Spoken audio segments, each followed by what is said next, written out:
CNN's Jim Acosta embarrassed himself in public yesterday when he used his position as the White House correspondent to try to lecture Stephen Miller over at the White House about how American immigration law ought to be dictated by a 100-word, 130-year-old poem. But Acosta is not the only reporter who's given himself over to full-blown editorializing over there. Today, anchor Chris Cuomo posted this on Facebook. We can't get enough. Watch. The new immigration proposal embraced by the White House, would you make the cut? Your ancestors? Did they speak English?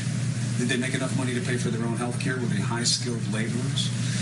Do you agree with Stephen Miller, the policy advisor for the president, who says that Emma Lazarus's poem, The New Colossus, The Promise, that was a signature of this country for so many generations, were just words that were added later and are somehow separate from what the Statue of Liberty represents? Are we no longer about the desperate who are yearning to be free? It's a fundamental question about who we are. Yep, that's journalism. The question is, how can we be discussing policy at a time like this? U.S. citizens, economic growth, welfare dependency, basic facts, they all melt away into irrelevance because we have poetry classes to teach here. Of course, Acosta wasn't going to let himself be overshadowed by any of this. Last night, he went on Wolf Blitzer to deliver a lengthy screed against Trump's immigration policy. Watch this. I think at times this White House has an unhealthy fixation on what I call the 3 M's, the Mexicans, the Muslims, and the media. Their policies tend to be crafted around bashing one of those 3 groups, and we just see it time and again. And today on immigration, what the White House is essentially saying in a wink and a dog whistle to some of these battleground states that they won is that immigrants coming in from Latin America are taking your jobs. Well, if immigration is not the reason why the factory closed in Pittsburgh or the coal mine was shut down in West Virginia, the people who are struggling in those states, they need policies that will help get them out of this mess that they've been in for a generation, where a lot of communities have been left behind. You just love the local news voice. Live at 11, Wolf. And, of course, the editorial. Endless. Just another neutral reporter over at CNN. Mark Krikorian is executive director at the Center for Immigration Studies. He joins us now. Do you think, I mean, watching that Chris Cuomo thing, you really felt like he worried about being deported. What was that about? Yeah, I have no idea. You know, I think what it is this legislation that would actually modestly reduce immigration, maybe 40%. I mean, it's a lot, but it's not that much. It violates a taboo. I think that's what this is. In other words, it's almost a religious tenet. Immigration can always go up. It can never go down. Well, that's right, because neither of these guys, and neither one knows anything about the topic, obviously. I mean, they're wholly ignorant. They're just newsreaders. But they don't even attempt to address the substance of it, the policy of it. It's just like, oh, it's racist. You know, I mean, why that reaction? Is it because it's, as you said, violating a religious tenet? I think so. It's just violating a taboo. And, you know, the interesting thing about Acosta reading reading off his phone the Emma Lazarus poem, which was a fundraising poem. I mean, she just wrote it to raise money for the pedestal of the Statue of Liberty. 1986 was the centennial, remember, of the Statue of Liberty? President Reagan went down there, gave a speech. It was a big fireworks show and the tall ships and all that stuff. Well, 1986, you know how many legal immigrants we took?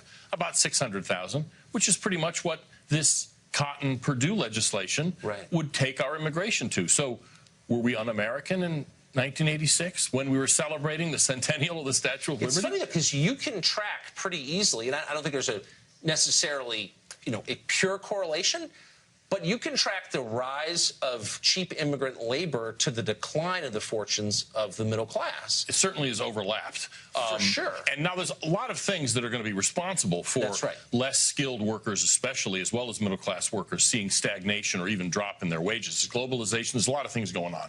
But immigration not only contributes to it, it clearly is contributing to it, but also it's making it worse.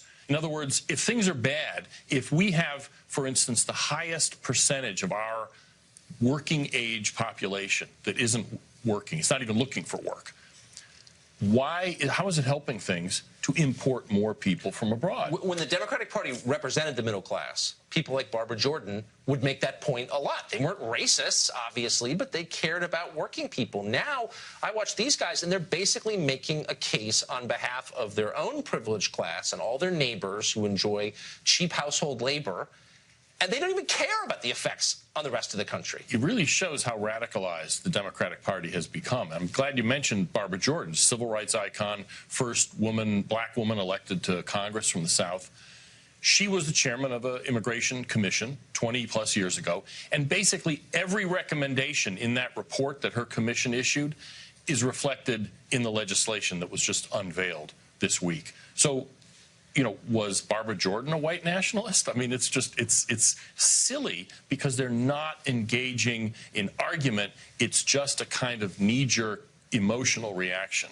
But I mean, if you've got a television show, I think you owe your viewers a little deeper look. You can reach a separate conclusion. Maybe you don't agree, but to wade into something you know literally nothing about, to have your ignorance exposed in front of everyone, and then not be embarrassed about it and keep doing it. I mean, it's shameless. It is shameless, but it's, I think, a really positive outcome of this legislation. In other words, the very fact that the president highlighted this bill that Senator Cotton and Perdue wrote has forced a debate on this issue and really has kind of flushed out some of these people like Acosta and others.